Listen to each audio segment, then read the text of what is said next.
China poses the most serious long-term challenge to the international after more than 2 months of a brutal citywide lockdown. China's heavily indebted real estate sector has been subject of the Chinese property market has been shaken in recent months. It's no secret that China's economy is collapsing as I speak.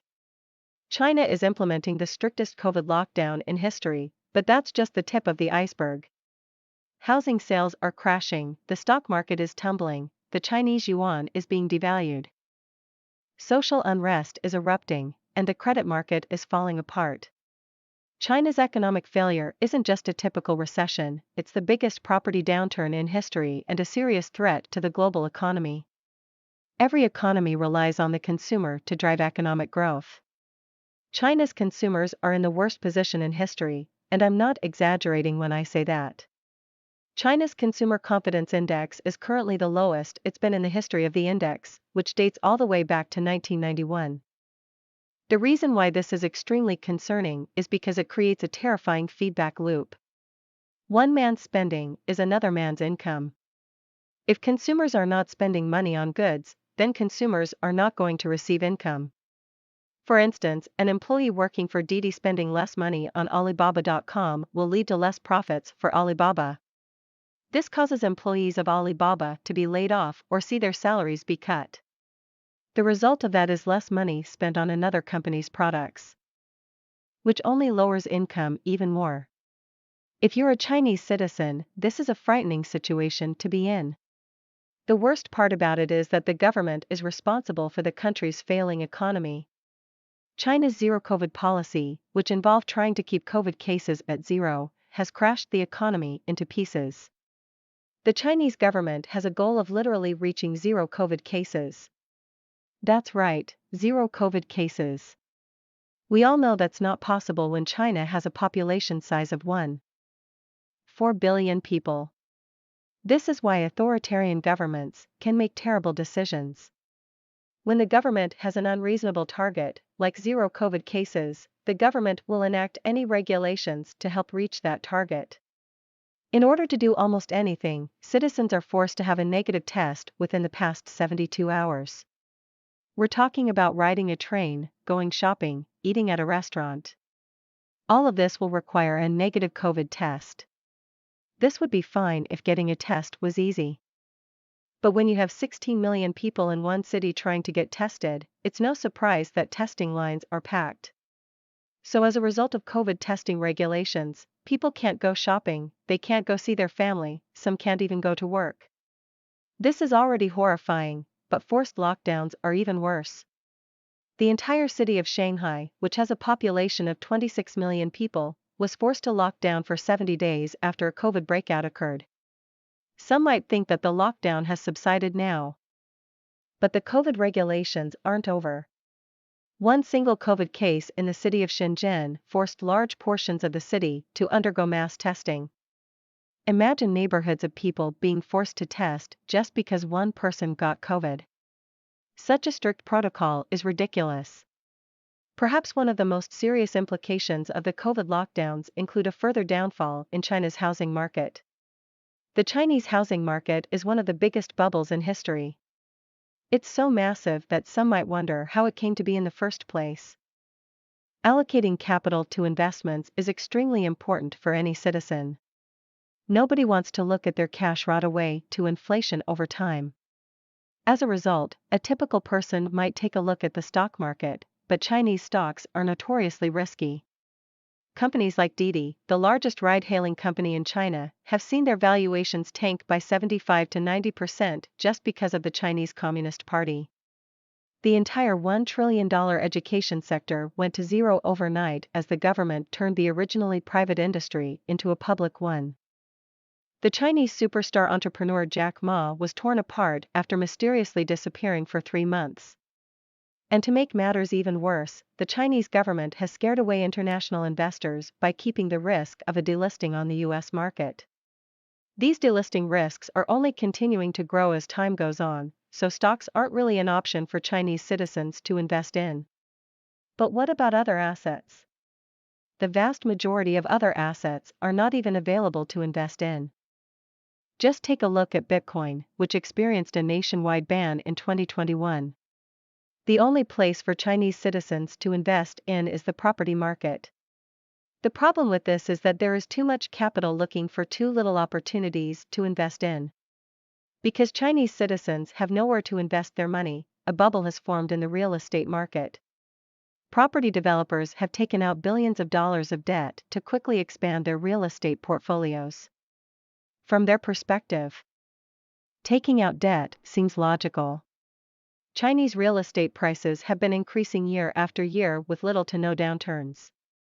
The debt pile has bubbled up for so long and the government supported it the whole time, and as long as the government supported the increase of leverage, the size of the bubble only continued to grow. 65 million empty homes can be found across China in what's known as ghost cities. These cities contain houses that are there purely for investment gains. Nobody lives in them because the ghost houses are literally just there for future capital gains. Investors were going to pass on the ghost houses generation by generation until what happened recently. The government can decide to crash the market at any time that it wants, and that's exactly what the CCP has done. President Xi has recently been talking down on real estate as investments, as if he didn't support it over the past decade. To crack down on the property market, Xi has been implementing what is known as the 3 red lines. The 3 red lines put a cap on the amount of debt that property developers can have. If a property developer crosses 3 red lines, 0% debt growth is permitted. This is a serious issue for a significant amount of property developers because they need to pay their interest payments somehow. Companies like Evergrande used to simply take out more debt to pay off their interests, but that's not possible anymore. Evergrande has already crossed all 3 red lines, which means that they cannot take out any more debt. The only possibility left is to sell properties to pay off the debt. But who's gonna buy the properties? Property developers certainly can't, as they're all trying to scramble to the 3 red lines. Not only that, but nobody wants to buy properties in a sector where the CCP is purposely crashing the market. An increasing number of Chinese property developers are now on the brink of default. In the 2009 Asian financial crisis, the bonds of 3 Chinese property developers were deemed as risky by Moody's research. That number has now increased to 24. The housing bubble didn't just appear out of nowhere. It was built over decades of growing liabilities. Debt levels in the property sector increased from $100 billion to over $1 trillion from 2010 to 2019. That is a 10x increase in debt in just 9 years, which is certainly not sustainable. The Central Chinese Bank has tried to support the housing market by cutting mortgage rates, but that clearly hasn't been very effective so far. Lowering interest rates in an over-leveraged market is like giving cigarettes to someone with lung cancer. It's already a serious problem and the government's recent actions only worsen the problem. Sales of residential buildings are down over 41% year over year. Such a frightening drop is unprecedented and exceeds that of 2008 and 2014. One of the biggest Japanese financial companies, Nomura Holdings, called this the worst property downturn on record, which isn't even an exaggeration. The number of rating cuts on Chinese developers is also at an all-time high, with rating cuts still continuing to happen right now. Property developers are stuck with the overwhelming problem of debt and they have no way to pay it off. Even the ones below the 3 red lines are still doomed to fail inside an environment like this. So why is this all important? As mentioned previously, real estate is the only asset class that Chinese citizens can invest in. Economists value the Chinese real estate sector at $55 trillion, almost 3 times more than the entire US GDP. Real estate and related sectors account for roughly 28% of China's total GDP. A 50% drop in Chinese real estate could easily cause a global recession. China accounts for over 18% of the global GDP, so an economic slowdown in China could cause global weakness. Some might think that China's crash is a short-term issue, but that's not quite true. China's economic collapse isn't just in real estate. Some economists marvel at China's astonishingly quick GDP growth, but they fail to see the underlying issues that were created. All of China's economic growth was fueled by a disproportionate increase in debt. China was once a country with relatively low debt levels, but the country's total debt has quickly grown to almost 4 times the entire country's GDP. The credit market is already faltering as a result of China's overextended debt levels. Lenders don't want to lend out money in an economy that is struggling to stay afloat. China's new loans have plunged to the lowest level in 5 years. The Chinese central bank is desperately trying to encourage lenders to boost loans, but the economic outlook is simply too grim to increase lending. The result of all these economic issues is the downfall of the Chinese yuan. Spurred by internal economic struggles, the Chinese yuan is currently undergoing the worst devaluation in history. While the U.S. Federal Reserve is sharply raising interest rates, China's central bank is cutting interest rates as fast as possible. This is because, unlike the U.S. economy that appreciated in 2021 due to quantitative easing, the Chinese economy has no leeway to raise interest rates.